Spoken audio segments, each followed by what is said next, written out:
So I came here today to be a participant and an attendee of the African Forward Summit.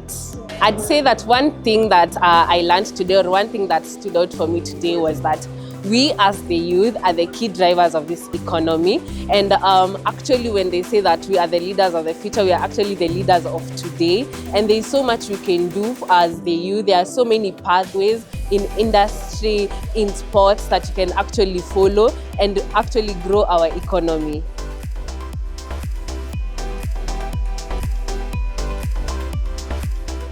My relationship with France started when I was 7, so I have a lot to say on the matter. So what I loved about today is the fact that the positioning or the mindset has shifted.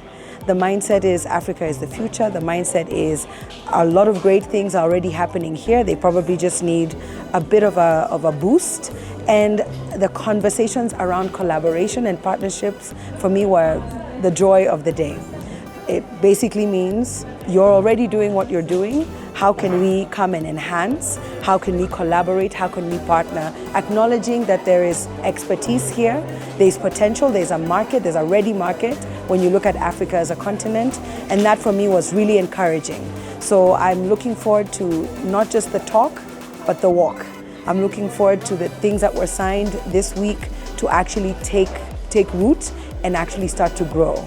And I think that because Kenya was the first Anglophone country or English-speaking country that has hosted this kind of a forum at this scale, I think the future is really bright, and I'm very hopeful, and I hope that we will not be disappointed. So that's my personal opinion on what I've experienced today.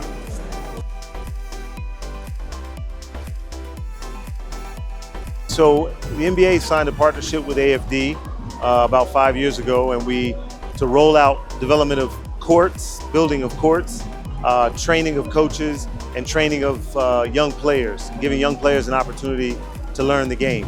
And so we started this program here in Kenya upon the opening of our office in January of 2024. And we started with building 2 courts out at the Kenya Academy of Sport at Kasarani.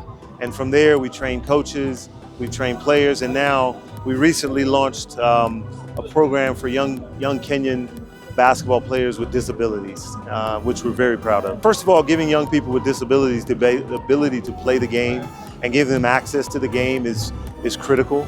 It's something that we want to do more of. More importantly, just giving young people an opportunity to get off the streets and play the game, to be taught by some of the world's best, to be trained by some of the world's best. Something that's very close to NBA Africa's heart, very close to NBA Kenya's heart, and very close to me personally, having developed the game in Kenya since 2010. In order to lead the youth, you need to give them passion. If we start early and we give passion to our youth, they're going to be playing basketball and they're going to be growing and they're going to get better. Sport changes lives, and I can tell you that. I'm the proof of that. I think my last words will be to say congratulations to the organizers. The event was splendid. We got to learn and to interact also with people from France and people from all over the country. We've learned so much, and we've created so many networks that I'm sure are going to play a key role even in our development in the coming years.